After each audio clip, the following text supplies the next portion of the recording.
My dear viewers, welcome to the Mahendra Guru the official YouTube channel. So viewers, जैसा कि आप देख रहे हैं, आज हम लोग डिस्कस करने वाले रिफ्लेक्सिव प्रोनाउन जो कि ट्रिक के साथ होगा। माय डियर स्टूडेंट्स, बहुत ही स्पेशल होगा ये शो आपके लिए अगर आप इस शो को लास्ट तक देखते हैं, और बहुत सारी चीजें, बहुत सारे कॉन्सेप्ट्स और बहुत सारी कंफ्यूजन आपकी आज के शो के माध्यम से रिमूव होने वाली। तो आइए देखते हैं क्या स्पेशल है इस रिफ्लेक्सिव प्रोनाउन में। सबसे पहले हमें जानना है रिफ्लेक्सिव प्रोनाउन होता क्या है। तो माय डियर स्टूडेंट्स, बहुत ही सिंपल लैंग्वेज में अगर समझाएं तो जिस भी वर्ड के लास्ट में सेल्फ या सेल्फ्स लगे होते हैं, सेल्फ और सेल्फ्स लगे होते हैं, उस वर्ड को आप रिफ्लेक्सिव प्रोनाउन कह सकते हैं, राइट। जैसे किन वर्ड्स के साथ लगाते हैं हम इस रिफ्लेक्सिव प्रोनाउन को, यानी सेल्फ और सेल्फ्स को किसके साथ लगाते हैं। कुछ और चीजें अगर मैं बताऊं तो सेल्फ को यूज हमेशा सिंगुलर के साथ करना एंड सेल्फ्स का यूज हमेशा प्लूरल के साथ करना। तो आखिर किस वर्ड, कौन से ऐसे वर्ड्स हैं जिनके साथ हमें इनका यूज करना होता है, तो उन पॉइंट्स पर अगर हम बात करें तो those points are actually given कि जब कभी भी first person and second person के प्रोनाउंस का पॉजेसिव केस आए तो उसके साथ आपको यहां पर रिफ्लेक्सिव प्रोनाउन में सेल्फ या सेल्फ्स, यानी कि फर्स्ट पर्सन सेकंड पर्सन के पॉजेसिव केस के साथ सेल्फ सेल्फ्स का यूज होता है, एंड थर्ड पर्सन प्रोनाउन की बात करें तो उसके ऑब्जेक्टिव केस के साथ। अब ये first person second person and third person क्या होता है, तो आप लोगों ने पर्सनल प्रोनाउन पढ़ा होगा, like I, me, my, mine, we, us, our, ours, you, you, your, yours, he, him, his, his, she, her, hers, it, its, they, their, theirs, one, one, ऐसे करके सॉरी आप लोगों ने रिफ्लेक्सिव प्रोनाउंस, पर्सनल प्रोनाउन का ये पूरा का पूरा टेबल आप लोगों को याद होगा। तो उन्हीं में फर्स्ट पर्सन और सेकंड पर्सन के पॉजेसिव के साथ लगाते हैं और थर्ड के ऑब्जेक्टिव के साथ लगाते हैं। तो आइए देखते हैं कैसे डिजाइन होता है, कैसे फ्रेम होते हैं। फर्स्ट पर्सन के ये 2 है, सेकंड पर्सन का ये है, और लास्ट में थर्ड पर्सन के ये हमारे 3 निकल कर आते हैं, राइट। 3 निकल कर आते हैं। हाँ, अब यहां पर क्या है, आप एक चीज देख पा रहे हैं यहां पर कि ये फर्स्ट पर्सन में माई एंड आर के साथ myself and ourself बनता है। यहां पर सेकंड पर्सन योर के 2 बनते हैं, yourself for singular and yourself for plural, and third person में देख रहे हैं ये ऑब्जेक्टिव केस है चारों, जिनके हिम से हिम सेल्फ, हर से हर सेल्फ, देम से देम सेल्फ्स, बिकॉज ये देम क्या है, प्लूरल, एंड लास्ट में इट से इट सेल्फ। तो ये थे कुछ बेसिक रिफ्लेक्सिव प्रोनाउंस जो आपको फोकस करने हैं, जिनके यूजेस पर हमें बात करनी, राइट। तो आइए देखते हैं कि क्या है इनके यूजेस, राइट। तो यहां पर रहा ये कुछ स्पेशल पेज जिसको हाईलाइट किया जाएगा आपके सामने। अब ये कुछ वर्ड्स हैं माय डियर स्टूडेंट्स, आप यहां पर हाइलाइट्स को रीड करेंगे कि use reflexive pronoun after the verbs given below, यानी whenever you have these words in a sentence, जब कभी भी आपके पास ये वर्ड्स, पूरी जो लिस्ट है, ये वर्ड्स आपके पास हो, तो इनके साथ स्टूडेंट्स हमेशा आपको यूज करना होता है रिफ्लेक्सिव प्रोनाउन। मतलब इन वर्ड्स के बाद आपको रिफ्लेक्सिव प्रोनाउंस यूज करने होते हैं। Terms and condition apply. अभी टर्म्स कंडीशन क्या है ये मैं आपको बाद में बताऊंगा, पहले इन वर्ड्स पे बात कर लेते हैं। कौन कौन से वर्ड्स हैं, एंजॉय, चीट, अवेल, अवेल मतलब किसी का फायदा उठाना, हर्ट, हर्ट करना, अम्यूज मींस होता है मनोरंजन करना, इंट्रोड्यूस मतलब इंट्रोड्यूस करना, परिचय देना। नेक्स्ट है प्रोस्ट्रेट, प्रोस्ट्रेट मींस होता है स्टूडेंट्स प्रणाम करना, दंडवत प्रणाम करना, that is prostate. Exert means hard work, present, absent, apply, busy, resign, reconcile, reconcile means होता है किसी भी चीज को एक्सेप्ट करना बट बिना मन का, मतलब आपका मन नहीं बट मजबूरी है, एक्सेप्ट करना पड़ेगा। एक्विट, एक्विट मींस होता है प्रशंसनीय जो कार्य होता है, मतलब किसी ने बहुत अच्छा कार्य किया तो that is equity, right. Average, adjust, adjust करना। एडॉप्ट, एडॉप्ट मींस होता है किसी भी चीज को चेंज करना, बदलना, दिस इज नॉट एडॉप्ट, ठीक है। नेक्स्ट सेटिस्फाई एंड प्राइड मतलब गर्व होना। तो ये थे आपके सामने वर्ड्स, जिन वर्ड्स के बाद आपको हमेशा रिफ्लेक्सिव प्रोनाउन यूज करना होता है। अब इन वर्ड्स को लर्न करने की ट्रिक देखते हैं, ठीक है। वर्ड्स तो बहुत सारे, बट लर्न कैसे करना इस पॉइंट पर ध्यान से आप हमारे साथ रिपीट करेंगे। स्टोरी कुछ इस टाइप से है, यहां पर कपिल शर्मा की कोई स्टोरी है जिसको आपको माइंड में रखना है कि आप कपिल शर्मा से रिलेटेड चीजों के बारे में यहां पर समझ पा रहे, राइट। तो हमने स्टार्ट किया यहां से कि आज के टाइम में लोग अपने इंजॉयमेंट के लिए दूसरों को चीट करते हैं, खुद को अवेल करने के लिए दूसरों को हर्ट करते हैं। वहीं दूसरी तरफ कपिल शर्मा लोगों को अम्यूज करता है, अपने आप को जिस तरीके से इंट्रोड्यूस करते हुए वो प्रोस्ट्रेट करता है, नमस्कार करता है, अपने आप को जिस तरीके से वो प्रेजेंट करता है, इस बात से पता चलता है, साफ पता चलता है कि उसने अपनी लाइफ में बहुत ही ज्यादा एक्सर्ट किया होगा, मींस हार्ड वर्क किया होगा। उसके प्रेजेंस एंड उसके अब्सेंस, यानी उनका वर्ब फॉर्म लेना है प्रेजेंट एंड अब्सेंट से शो पर बहुत ही ज्यादा असर पड़ता है। इस बात से साफ जाहिर होता है कि उसने अपने शो में बहुत सारी चीजों को अप्लाई किया और इसको इस काबिल तक बनाने के लिए खुद को दिन रात बिजी रखा, जिसकी वजह से आज वो सक्सेसफुल है। हालांकि उसके शो में केवल वो नहीं बल्कि दो और थे एक्टर, जिसमें से एक का रोल था दादी का और दूसरा का रोल था डॉक्टर का। आज वो दोनों रिजाइन कर चुके हैं, जिस बात को कपिल शर्मा को रिकॉन्साइल करना ही पड़ेगा। उन दोनों एक्टरों का जो रोल था वो बहुत ही ज्यादा एक्वेट था, प्रशंसनीय था, जिनके ना होने की वजह से आज के टाइम में ये शो एवरेज हो चुका है। लेकिन कोई नहीं, हम इंडियन लोग उसके शो को देखते हैं, एडजस्ट करते हैं सारी चीजों को, इस बात को अडॉप्ट करते हैं, उसके जो नया तरीका आ रहा है उसके हिसाब से हम इसे अडॉप्ट करते हैं। जैसा भी शो है आज के टाइम में, प्रेजेंट टाइम में, हम सेटिस्फाई हैं उससे। और ऐसे कपिल शर्मा जो पूरे इंडिया को हंसाता है, ऐसे कपिल शर्मा पे हमें प्राइड है। तो my dear students, I hope ये ट्रिक आपको समझ में आ गई होगी। आप इसको जब वीडियो आपको ऑफलाइन मिले तो एक बार फिर से इस ट्रिक को सुनिएगा, देखिएगा, आपको ये सारे वर्ड्स 100% लॉक हो जाएंगे। तो चलिए देखते हैं कुछ एग्जांपल्स कि आखिर कैसे इन वर्ड्स का यूज करना है। सेंटेंस आपके सामने है, सेंटेंस आपके सामने है, हमें यहां पर आपके सामने स्क्रीन पर लाया जाएगा। अब यहां पर आप एक चीज देखेंगे, इस सेंटेंस में आपको एरर फाइंड करनी है।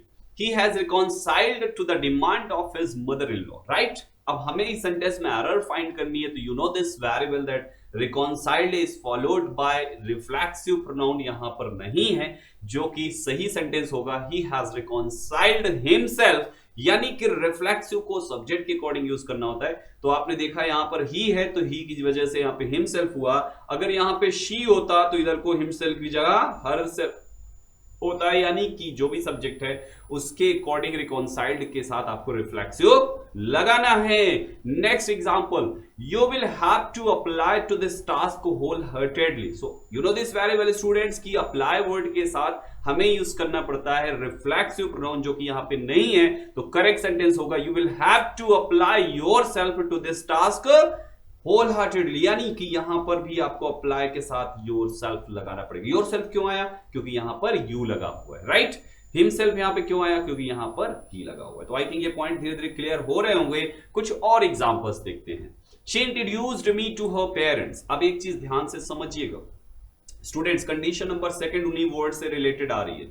इंट्रोड्यूस्ड वर्ड के साथ हमने आपको बताया था रिफ्लेक्सिव लगाना है, लेकिन आप देख रहे हैं यहां पर रिफ्लेक्सिव नहीं है। Still this sentence is correct. फिर भी ये सेंटेंस यहां पर करेक्ट है। क्यों करेक्ट है? क्योंकि यहां पर इस वर्ब के साथ एक ऑब्जेक्ट लगा है। तो एक नया पॉइंट क्या निकल कर आया कि जितनी भी वर्ड्स की लिस्ट थी, जो वर्ड लिस्ट थी, वर्ड्स की लिस्ट थी, उन वर्ड्स लिस्ट के साथ आपका या तो रिफ्लेक्सिव प्रोनाउन होना चाहिए या तो ऑब्जेक्ट होना चाहिए। अगर ऑब्जेक्ट है तो भी वो वर्ड्स का सेंटेंस करेक्ट है, and if reflexive pronoun is given तो भी वो सेंटेंस करेक्ट है। यानी कि ओवरऑल आप सिंपल से ये समझो कि ऑब्जेक्ट के साथ भी वो वर्ड वाले सेंटेंसेस आपके करेक्ट होंगे। So my dear students, this sentence is absolutely right. लेकिन अगर इसी सेंटेंस को इस टाइप से आप राइट करते हो, she introduced to my parents, तो she introduced to my parents कैसे हो सकता है मेरे भाई? This to my parents is not an object. तो इसका मतलब अब आपको इस इंट्रोड्यूस्ड के साथ एक रिफ्लेक्सिव लगाना पड़ेगा। तो ये सेंटेंस था रॉन्ग, जिसका करेक्ट सेंटेंस होगा शी इंट्रोड्यूस्ड हरसेल्फ। शी लगा हुआ है इसलिए यहां पर हर सेल्फ आएगा to my parents. So my dear students, I hope ये पॉइंट क्लियर हो रहा होगा कि आपको या तो ऑब्जेक्ट लगाना है या तो रिफ्लेक्सिव लगाना है। ऑब्जेक्ट आया तो रिफ्लेक्सिव के बिना भी सेंटेंस करेक्ट है, रिफ्लेक्सिव आया तो ऑब्जेक्ट के बिना भी सेंटेंस करेक्ट है। Means you will have to use any one of these two, object reflexive, object reflexive. बात समझ पा रहे? तो इस टाइप से इसको आप यहां पर यूज करते हैं उन वर्ड्स को। कुछ और स्पेशल एग्जांपल्स देखते हैं। We enjoyed at the party. Enjoy word भी उस सेंटेंस उस लिस्ट में था, उन वर्ड्स की लिस्ट में था।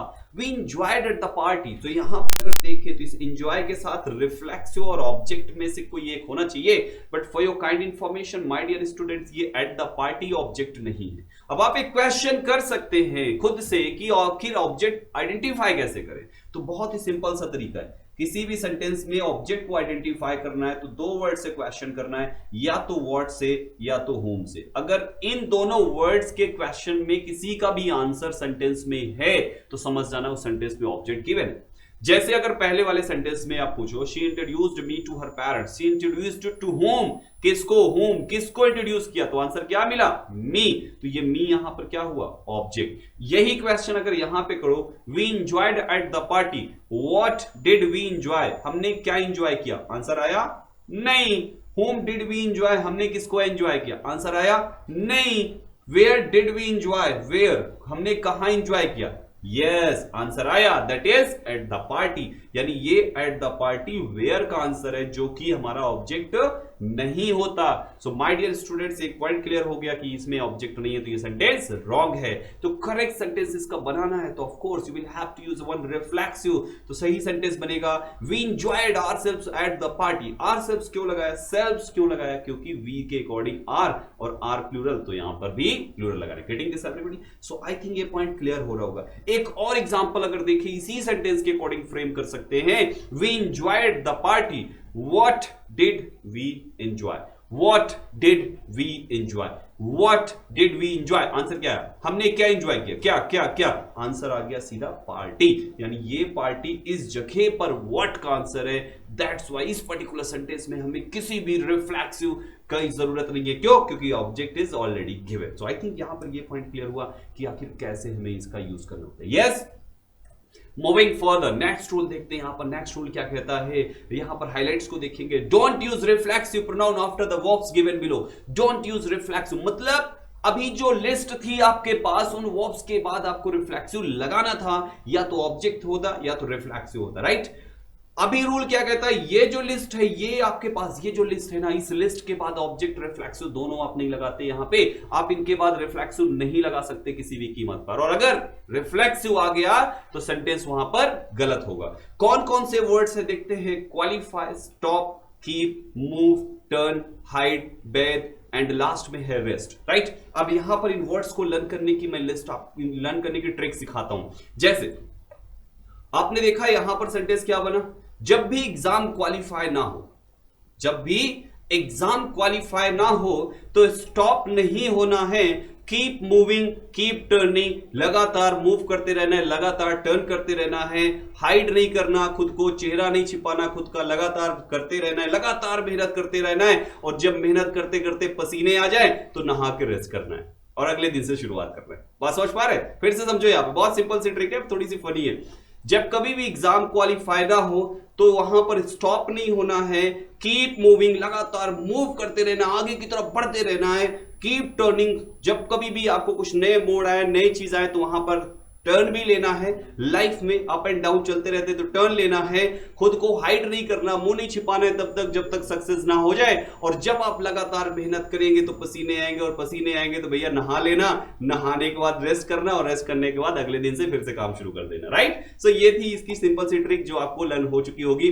अब एक एग्जांपल देखते हैं। यहां पर इस पर्टिकुलर वर्ड से हमने एक सेंटेंस लिया कि you should keep yourself away, you should keep yourself away from the bad boys, you should keep yourself away from the bad boys. अब हमने देखा यहां पर कि कीप के साथ तो रिफ्लेक्सिव आता ही नहीं है, और हमने इधर को रिफ्लेक्सिव लगा, इसका मतलब प्रॉब्लम इसी में है। तो सही सेंटेंस क्या बनेगा, you should keep away from the bad boys, reflexive आपको हटाना पड़ेगा स्टूडेंट्स। सो आई थिंक ये पॉइंट भी आपको क्लियर हो चुका होगा। एक लास्ट रूल डिस्कस कर लेते हैं रिफ्लेक्सिव से रिलेटेड।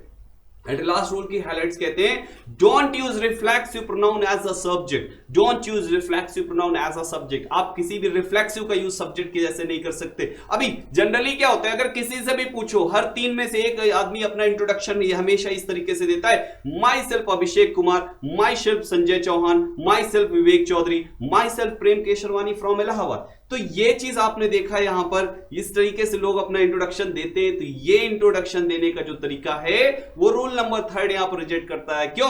क्योंकि आप रिफ्लेक्सिव्स का यूज किसी भी सेंटेंस में सब्जेक्ट की पोजीशन पे नहीं कर सकते, क्योंकि माई सेल्फ तो हमेशा आई के बाद आएगा, हिम सेल्फ तो हमेशा ही के बाद आएगा, हर सेल्फ तो हमेशा शी के बाद आएगा। तो आपने माई सेल्फ इंडिपेंडेंट वे में कैसे यूज कर दिया? तो करेक्ट सेंटेंस इसका क्या होगा, इंट्रोडक्शन देने का सही तरीका क्या होगा? सही तरीका ये रहा आपके साथ। And the tariqa is, I am Prem Kesarwani from Allahabad. I am this, I am that. You cannot say myself this or that. Getting this everybody?